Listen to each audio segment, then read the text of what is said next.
What is up, fellow bench warmers? Welcome to your daily fantasy quickie.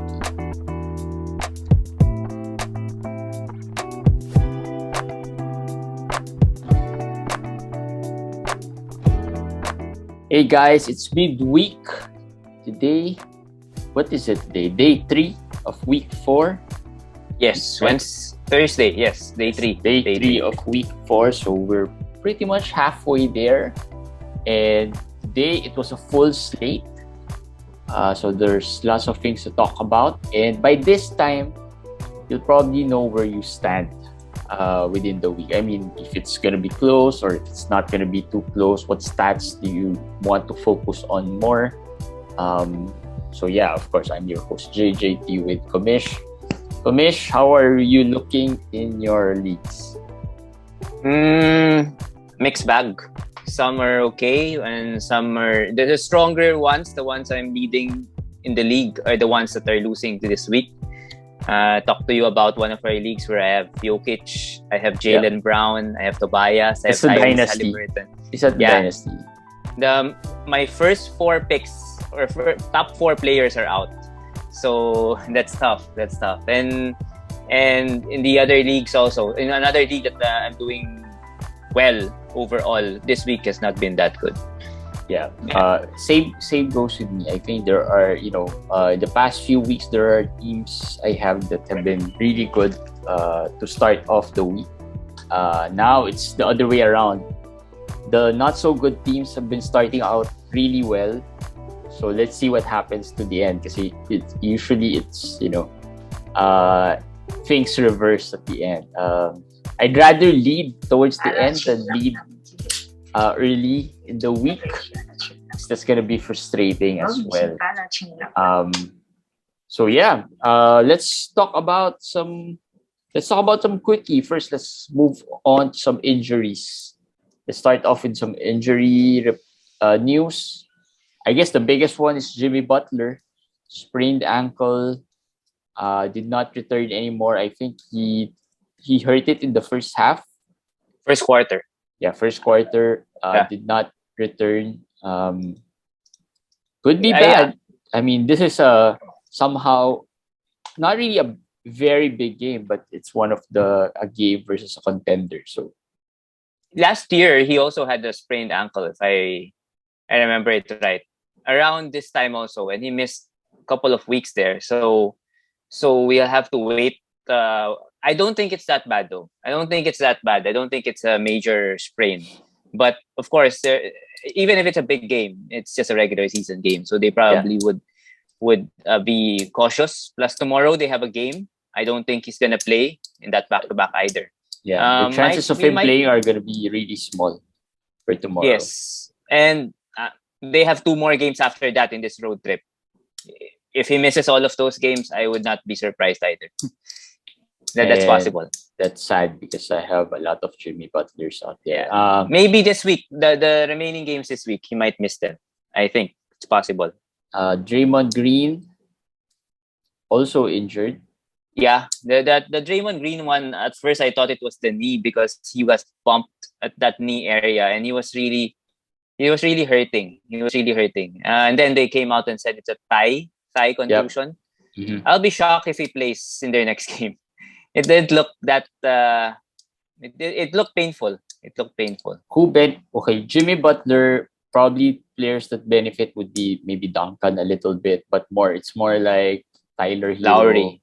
I think it's Lowry. Adebayo would probably take turns. Hopefully Lowry plays well. He played well today, not too bad. Yes. So hopefully he can continue that because he hasn't had continuous great games. I mean, he haven't had consistently good games, Lowry. But I think Lowry would be the guy who would be benefiting here because he's probably gonna take most of the ball handling role. So the assists should be there. I don't think Tyler Hero can shoot 50 attempts, 40 attempts a game. So Lowry will have to take a lot of more shots. So Lowry, Adebayo for sure. The assists would be back to today. He had 4. Yeah. He had 4 today. I think if Butler's gonna miss some game, he's gonna go back to his 4 or 5 assists. Today he had 6 steals also. So Bam would certainly be a big win, big positive with if Butler is out. And Hero though has been shooting really well throughout the season. Still, today he had another great shooting game. He did miss the potential game winners twice or thrice. So there's that. But I mean, in fantasy terms, that's gonna be good enough, right? Yes. I think he had 27, 25? 27 points again. 27 points. Empty on the defensive end, but when I saw Tyler Hero. When I saw the stat line though, one player that reminded me of him who recently got injured is Colin Sexton. Similar to what Colin Sexton can give a bit, a lot of scoring, but not much on the other categories. Yes, actually, Colin Sexton has more steals than him. Colin Sexton was underrated last year or the past few years. Mm-hmm. People just say he doesn't do much in other stats, but he's always been averaging 1 point something steals, not 1.8, 1.9, but 1 point something, 1.1, 1.2. Tyler Hero is totally 0.2, 0.3. So that's a big difference. But the problem with Sexton, why people do not like him as much, is because the assist for a point guard is kind of low, which is 3 point something. Yep. Which actually Tyler Hero is also 3 point something. But the only advantage of Hero is the rebound. The looks. The rebound. The looks is a different thing, but the swagger. But the rebounding for a guard, I think that's true. Is somehow on the leading there over Sexton. But anyway, it's a good comparison. Yes, Sexton. Yeah. Other Wendell Carter, Draymond Green out. Anyone out there? Kevon Looney, Otto Porter. I'll go Otto Porter. Kevon Looney had 11.17 rebounds, but I don't think he's gonna ever do that again. So I think Otto Porter. If Draymond won't start, I think Otto Porter will start. And in few minutes, 15, 16 minutes, he has been making 3 to 4 3-pointers sometimes if he gets hot. I think he'll be given more time. So he could be a good streamer if Dre would miss some games. Wendell Carter Jr. had an eye abrasion. So I think this is the less serious of the three, I guess. I think it's minor. If he misses time, probably just a game maybe, but I think this is more minor injury for him. But an eye abrasion, it's hard to play through that. Yeah, but I guess it depends on the severity of it. Or that's what I was saying. Yes, he could miss just a game or maybe none at all. So possibly. Yeah, Wendell Carter Jr. Also injured. Let's talk about players returning. Dillon Brooks. We talked about Dillon Brooks yesterday. Now we saw what happened. He was quite good in the 20 plus minutes of play he did today. I think he scored 20 points. Kind of a full line.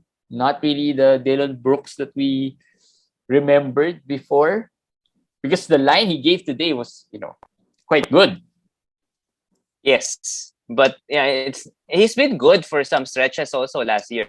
The stretch of good, but overall, Dillon Brooks is a scholar, a Jordan Clarkson type of player. Yeah, just a something like that. Freeze. Yeah, that's why I was surprised to see the line today. Yeah, he had like 6 rebounds, 4 assists. I think that's the line. 4 rebounds, 6 assists, 6 assists, and I think he had 2 steals today also. So what we talked about yesterday was perfect timing. I didn't expect him to play today. Me too. I was shocked that he played. So let's talk about that situation first. Dillon Brooks came off the bench today, and coincidentally, the day Dillon Brooks returned, the day the 2 players we felt could be affected did not shoot the ball well. So that really did look good for Bane owners and Melton owners.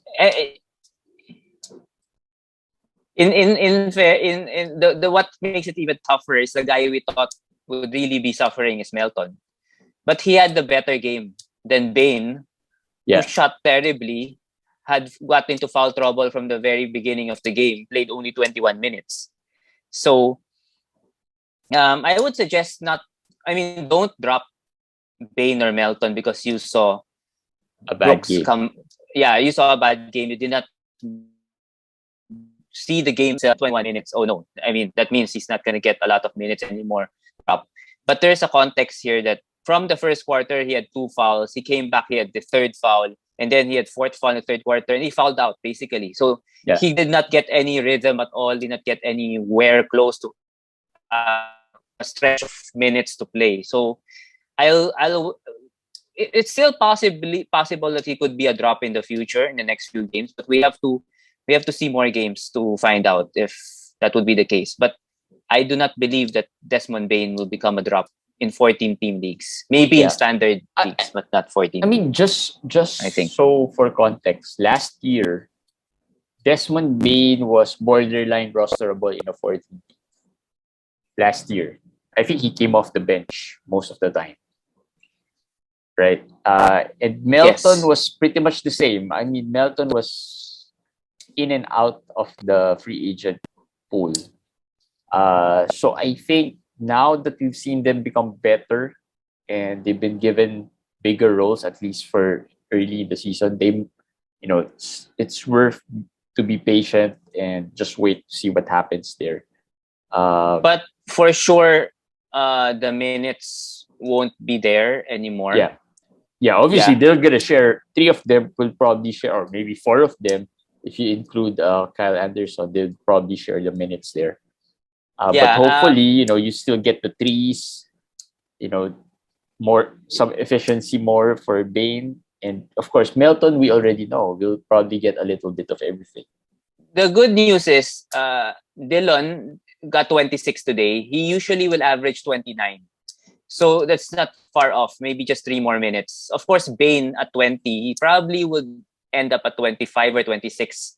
And then Melton got 22, but I think that will go down to around 27, 28. So around the 3 of them will be equal, I think. 27, 28 minutes. Not good. Not good because, of course, way less minutes, way less usage for them. Way less stats. Yeah, but again, let's clarify. It's not good, but not yet not the panic level that you should drop them. So that's Isaac Okoro returned today. He was moved to the starting lineup. He is not a very reliable fantasy player. Someone you'll probably just use in the finals, maybe. He was usable in the finals because of the steals rate that he had last season, but I think at this point it's too early and he's probably not going to contribute much. Okoro last year was one of the rookie who got a lot of minutes from the get-go, the whole season. And he played 33 minutes last year. But actually, he was not good per minute.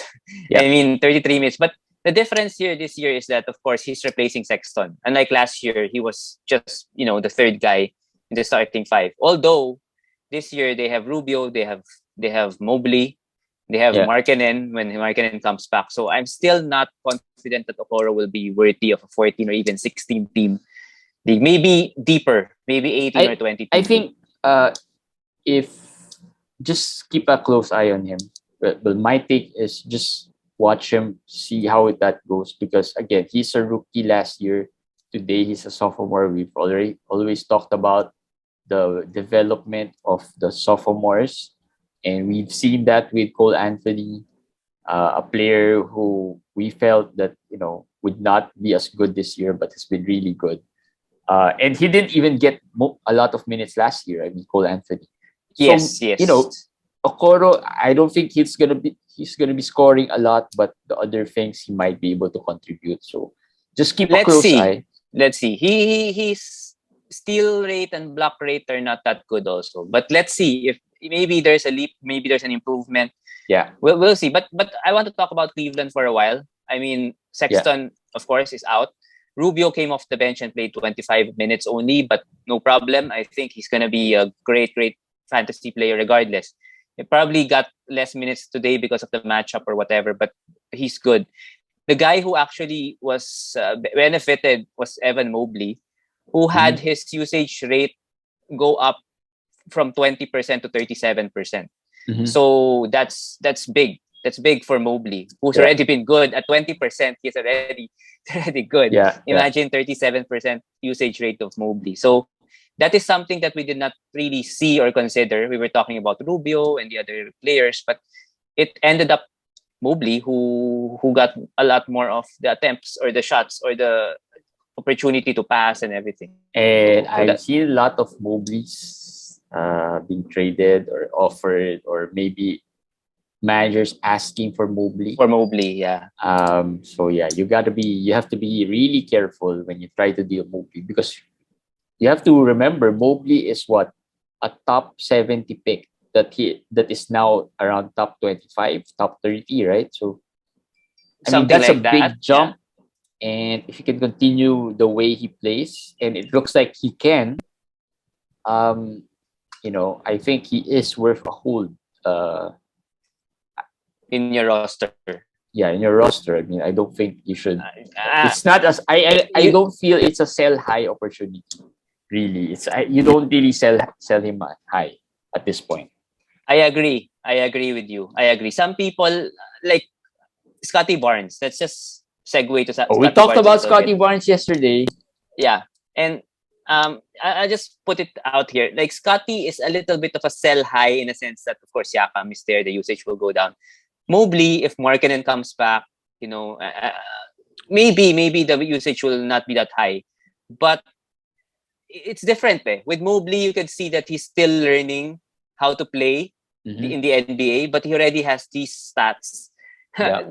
So you can see that he could still be better as the season goes along. Actually, so He not a can. sell high for me. I think to compare those two players, I think both those guys are, probably so far the best fantasy rookies right now, right? True, And agree. I probably would see Cade, closing the gap a little bit after a good game today.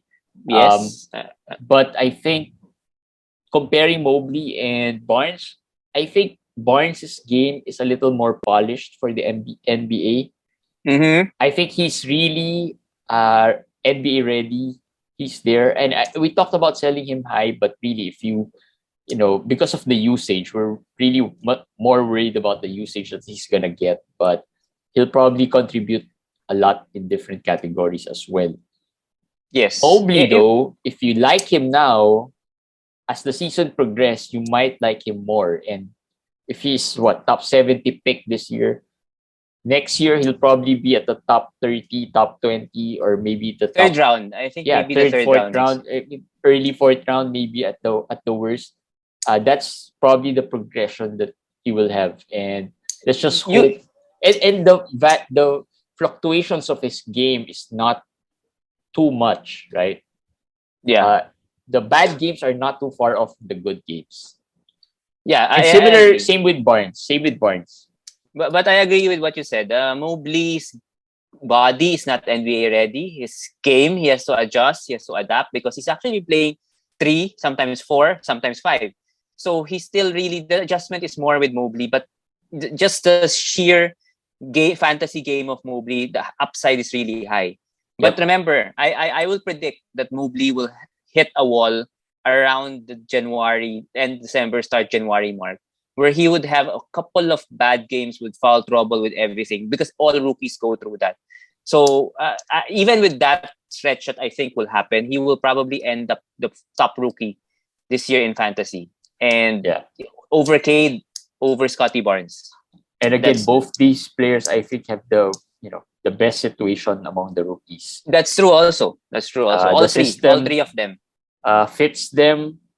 They were perfect for what the teams are trying to do, and there's really not much major adjustment in the game that they know how to play, and the teams know how to use them. Like you see how Toronto uses Barnes the same way they use OG, or the same way they use Pascal. So they're used to these types of players. So that would be something that we owners of Barnes and Mobley should feel good about. Anyway, let's talk about some more players.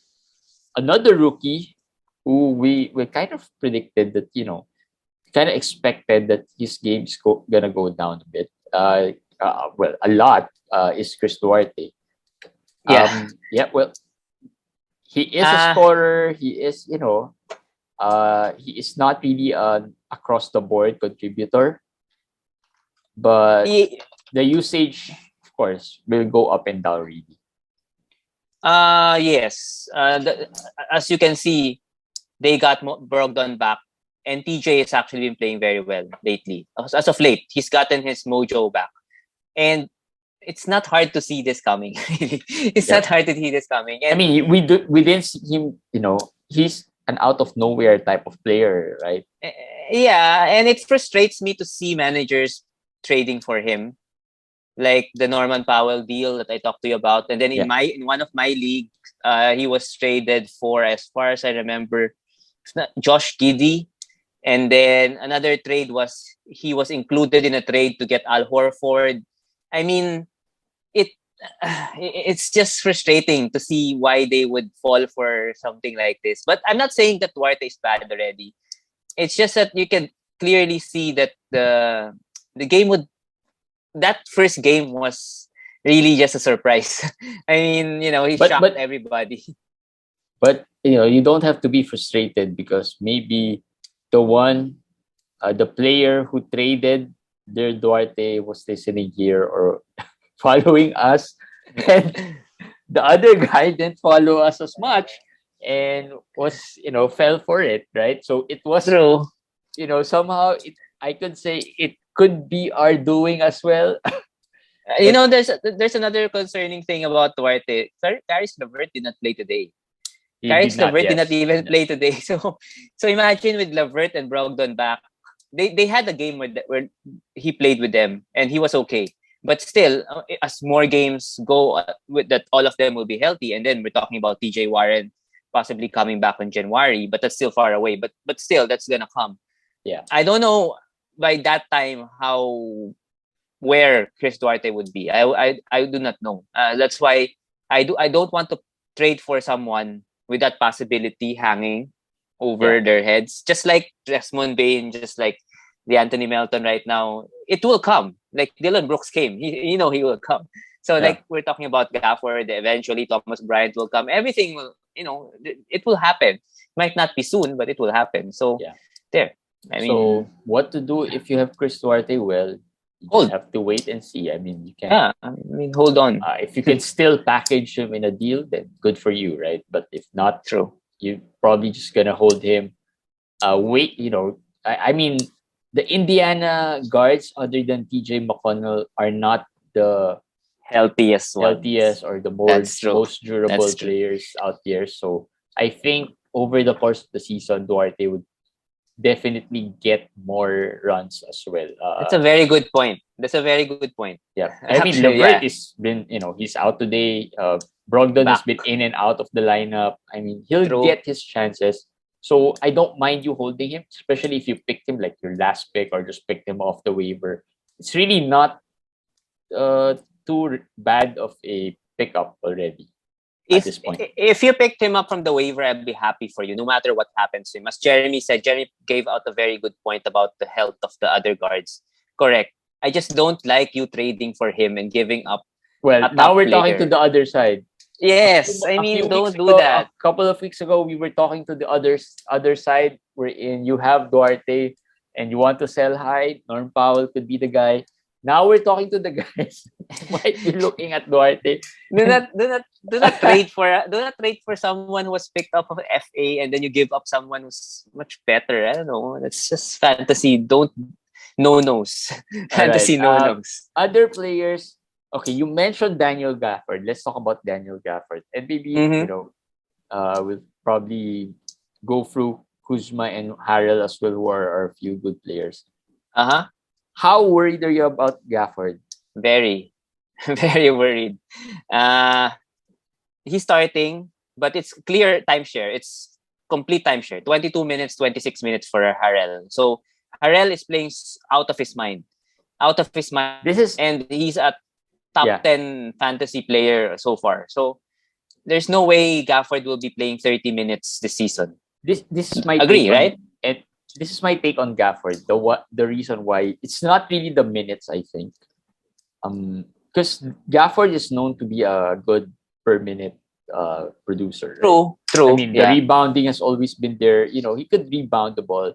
The blocks, of course, blocks can come here every now and then, but he's a solid shot blocker. But the problem I have with Gafford right now is that I feel he is not a good fit to the players around him. And that's probably the big reason why Harrell is excelling or is playing well. Because if you look at the lineup of Washington, it's a small ball lineup. They have Kuzma, they have KCP. I mean, who's their power forward? It's Kuzma playing their power forward, right? The starting lineup, they have KCP, who's not even a forward. He's more of a shooting guard, small forward. And then they play Dinwiddie, who's a point, and of course Bradley Beal. That's a small lineup, right? And I would think the pace they want is going to be fast. And who's the player who's going to be fit, right? Who's going to fit there? Obviously, that's going to be Harold. I mean, Gafford would be really left behind in this lineup. If they want to run, they would not play Gafford out there. And that's my observation. I think that's what's happening here with Gafford. It's the system, it's the fit. That's why Harrell has been killing it because he's faster, he's more agile, he's better overall. Yeah, that's true. And also, I think Gafford is kind of limited offensively. Yep. And Washington has been beating teams not really with defense, but really offense. Yeah. Really, as you said, they've been trying to run, trying to score a lot. They're actually and even if they want to beat teams with defense, they can't. How can they win with that type of lineup? That's true. I mean, they don't have good defensive players. But yes, and Harrell just fits them because he gives them an offensive punch down low. Well, that's one, and he's faster. If they run, Harrell can run with them. I mean, Gafford can't. That's true.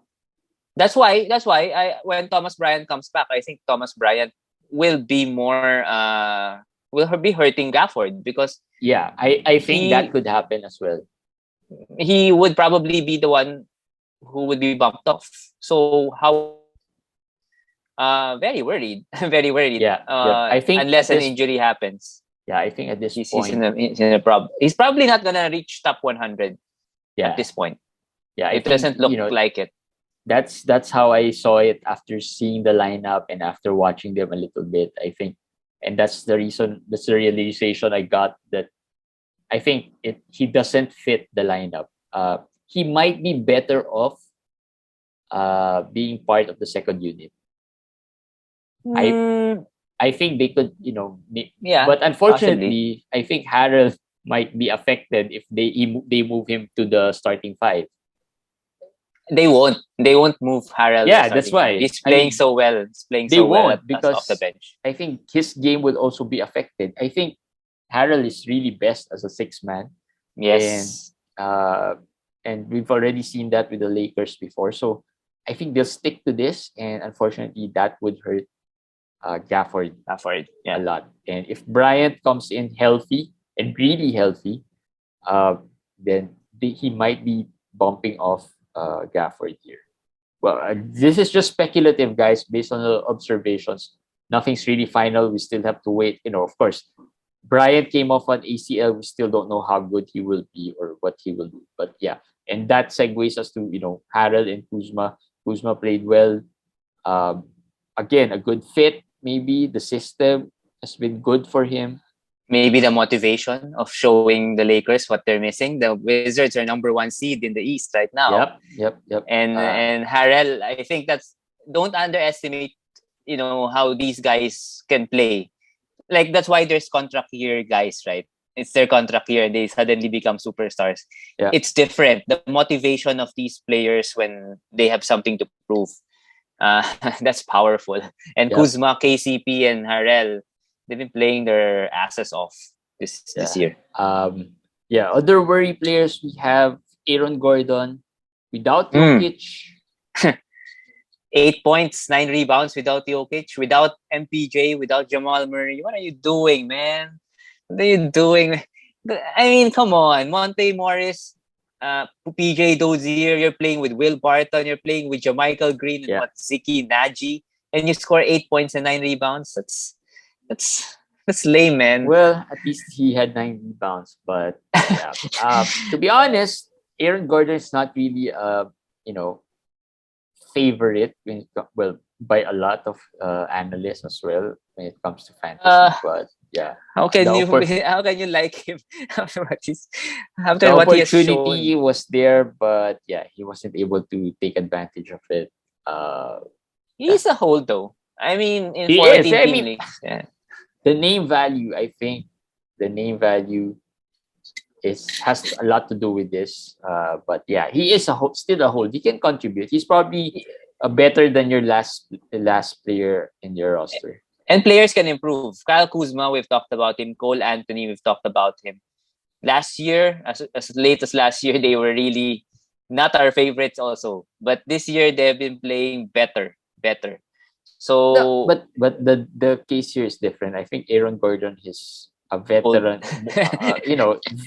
Veteran enough that he should have yeah, improved. But yeah, he was even better in Orlando than in Denver. So I think, surprise, right? well, not really, because Denver has a lot more depth. Although today, of course, I mean, uh, even if when Jokic comes back, he hasn't. there's no depth anymore because of Well, MPJ's true. injury. So let's see if there's Can something there. improve. Two centers we're worried about. We've always been worried about Isaiah Stewart. Uh, now I don't know what to say anymore about Isaiah Stewart. All I expect from him is maybe just give me those defensive stats. 15 Um, minutes today though.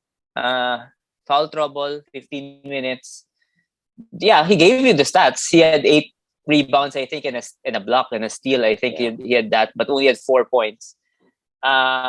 Still, that's just 15 minutes because he had foul trouble. If he got 25 to 26 minutes, he maybe could the have, line would be double much double. better. Yeah, yep. And Kelly Olynyk, I don't know what happened with his knee. There's no report. It's not in the probable questionable tag yet. We'll have to wait and see. But if he's gonna miss time, remember these players may just need a game or two to really get into their old Yep. selves.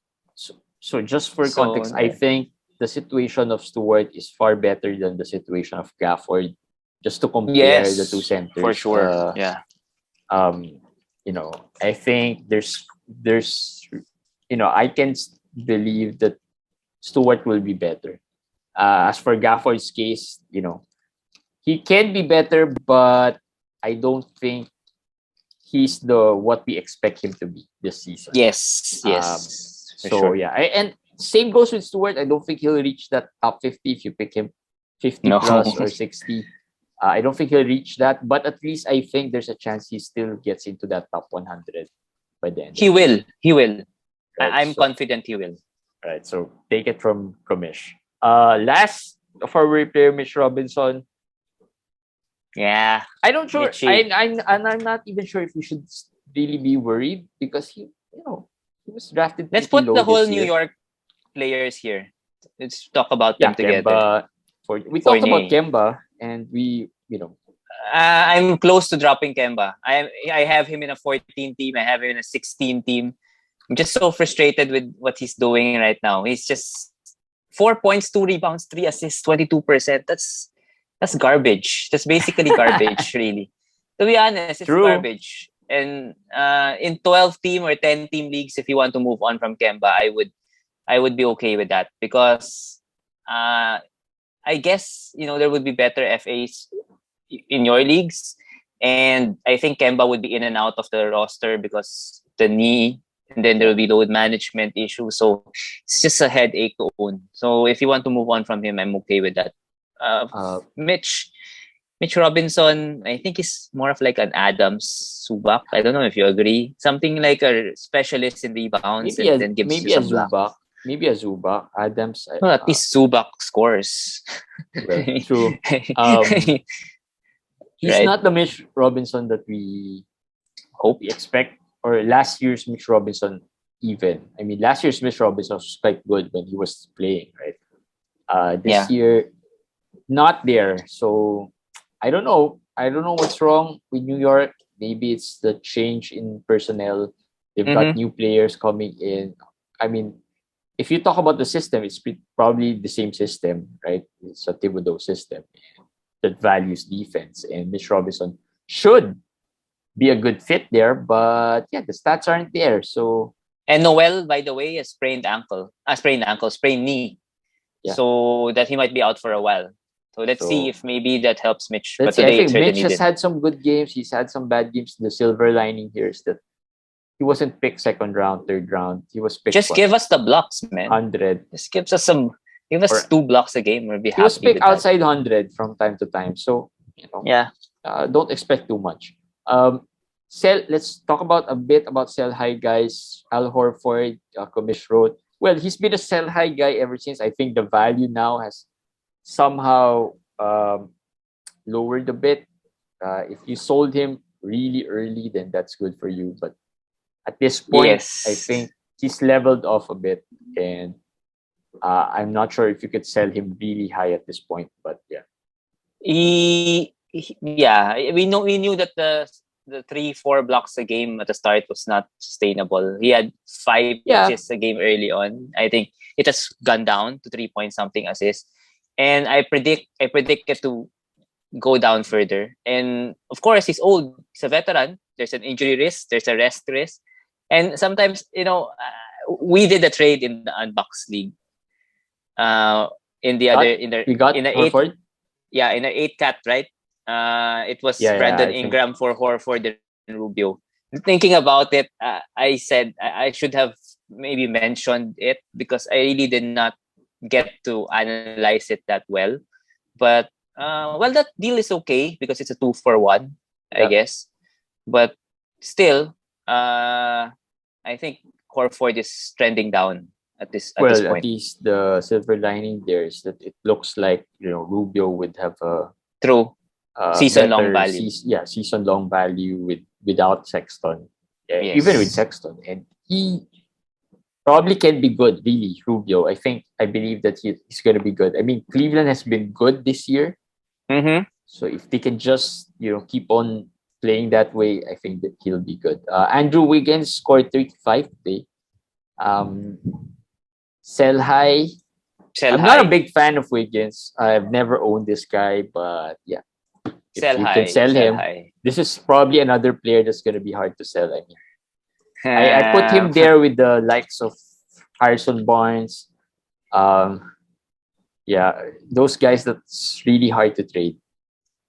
He's not been good, although this year. He's not been good. He's not been as good maybe as last year. I think he was better last year than this year. Yes, he was way better last year. This year, he's not been that good. But at least he's shooting 3-pointers now. But still, the defensive stats are still not there. And he's got a lot of players, new players that play the same spot as him. And we'll talk about Gary Trent Jr., Otto Porter's there. These are new guys that play similar role. I was just gonna talk about Klay Thompson.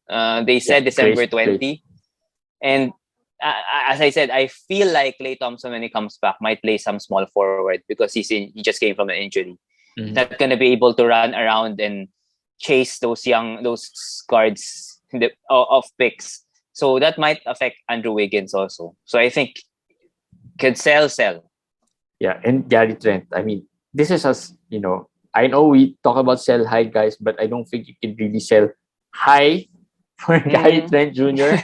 Maybe add him there in your package. It's really gonna be hard to sell him on a 1-on-1 deal. Just throw him out there in a package just to get the player you want. The steals rate, he has not had a steal the past 2 games. So if that goes back to the Gary Trent of before, not even 1 steal a game, he's I don't know. Where's Tim Hardaway Jr. maybe something like that. Yeah. So there. But I still think he's gonna get some steals here and there. I mean, he's gonna have maybe 1 or 2 steals a game. 1.5 a game average. That's gonna be fine. if he gets 1.5, Yeah. he's gonna be fine. I don't think he You will. don't? From today onwards, I think 1 would be a good target. 1 would be a good target. 1.5, I don't know. All right. So those are sell high guys, and of course, as we talk about steals, we have to segue about some of the buy players. Alex Caruso had 6 steals today. 6 steals, yeah. Great game actually. He started off really slow, but he had 16 points, a few threes, 6 steals. Do you have Caruso in some of your waiver wires? No Caruso. I have some. I have a lot of Carusos. There were some Carusos dropped in my league, some of my leagues, 1 or 2, because he had single-digit scoring games, and people just dropped players like that. But I think you have to be more patient and just look at the overall value or average of players. If you get Caruso, you probably don't expect him to score a lot, but he can give you a little bit of everything. Yes, that's true. Especially if you picked him off your waiver wire or your free agent pool. Mm-hmm. That's going to be a solid ad already. I think he's going to be a season-long rosterable player. The steals alone, I think he tops the league in steals. So that alone is a big plus already for you. Can help you a lot. Devin Vassell, we talked about him. I haven't seen any Devin Vassell, so that's good. I haven't seen any Devin Vassell. Well, that's good for you guys, but not good for me because I don't have him. Davion Mitchell, solid without Tyrese. Tyrese, I think, could be out a few more games. I'm not sure, but he's been no timetable yet. No timetable, but he's been game time decision so far. So Davion Mitchell is a buy. Precious Achua. Ken Birch is injured. Yeah, and the good thing about Precious, if you just need the rebounding, some blocks maybe, right? He can help your teams there in those categories. I'll add LaMarcus Aldridge, who had another great game today. So I think LaMarcus Aldridge at this point is a hold already. I think you shouldn't be dropping. Yes. That's true. If you pick him up, I've seen a league wherein he was just picked up. I think you should not drop him anymore. Unless it's a very shallow league. You should not. I mean, I think he's playing better than some of the the centers we talked about, like the Mitch Robinson. I mean, if you need scoring and all those things, I think he's more consistent in those categories than some of the centers we talked about. So yeah, the Marcus Aldridge is an ad, and pretty much that's it. We talked about some feel-good players. Anthony Edwards. Let's just talk about Anthony Edwards for a bit since we have a little bit more time. Anthony Edwards scored 45, right? 47. So 47, 7 threes. Was really good. He has some good games like this, but of course, I'm playing against him in most of my leagues. I mean, he's before this, he's been top 50, but he hasn't had that big game like today. I think he moves up top 40 right now. And you can see that he's been very, very, very, very aggressive. For sure. He is in the top 10 of usage in the NBA right now. Mm-hmm. And he's a sophomore. And he's not even supposed to be the alpha dog there. It should have been Karl Anthony-Towns. But Towns has been low-key struggling since the first week. Since week 1. After week 1, Towns has been struggling. Today, he didn't shoot the ball well. On the offense, you could see it. Edwards has been taking over and Towns has been like the second option. So good for Edwards, bad for Cat. Do you agree that, Edwards has some like Donovan Mitchell in him? Yes, there is. So there's some Mitchell. If that's the case, next year he'll probably climb up the draft boards. He will, yeah. Yeah, because and Karl Anthony-Towns will become the Gobert.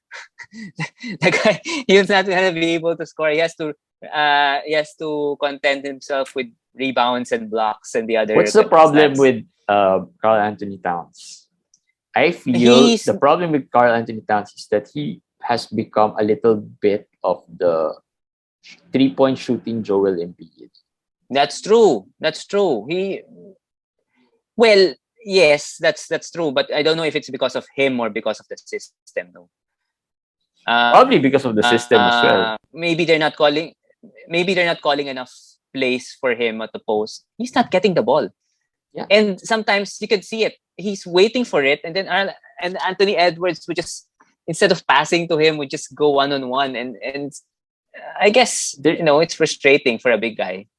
There's no post-up plays anymore for Karl Anthony-Towns. It's just waiting on the top of the key or the wings, or he's chucking up. I think he had 5 threes today, which is good, but the percentages... He was 6 of 19. Yeah, the percentages would obviously fall, right? And yeah, the rebounding is still okay. But yeah, I think offensively, he's been like the Joel Embiid when Joel Embiid is chucking up 3-pointers. And that's another good point. He's become a Joel, and he's not even as good as Joel Embiid from the outside. He's not as good as Joel Embiid in the post, but at least, right, he's gonna be better with the efficiencies, and that's the type of who's better than the efficiencies? Karl Anthony-Towns? Yeah, I mean, he's not as good as Joel Embiid in the post. He's not as big. But I don't think he's better efficient. He's more efficient than Embiid at this point. Yeah, no. Right? Because he's shooting threes, and as fantasy managers, we want him to shoot more, do more post-ups and shoot the ball from the inside the paint, just to get the efficiency. Because one of the things we love about Karl Anthony-Towns is that he has a clean fantasy game, right? Good efficiency, can rebound the ball, can pass, can score, can defend, right? He's clean that way, but if he's shooting threes, then the percentages would really fall off, right? So yeah, there, Karl Anthony-Towns and Anthony Edwards. And with that, that's it for our daily fantasy quickie. It's been a long quickie, I think, but yeah, hopefully it was a helpful one for you guys. And again, I'd like to remind you, tomorrow, Friday, 9 p.m, it's going to be live Q&A. We'll do it in English tomorrow because we have Eric Ong Football to join us. It will be live on Facebook, and then we're going to upload it on YouTube and Spotify the following day. So we'll see you again tomorrow we won't have a quickie. It's just a live Q&A tomorrow. So we'll see you again tomorrow, guys. Bye. Bye.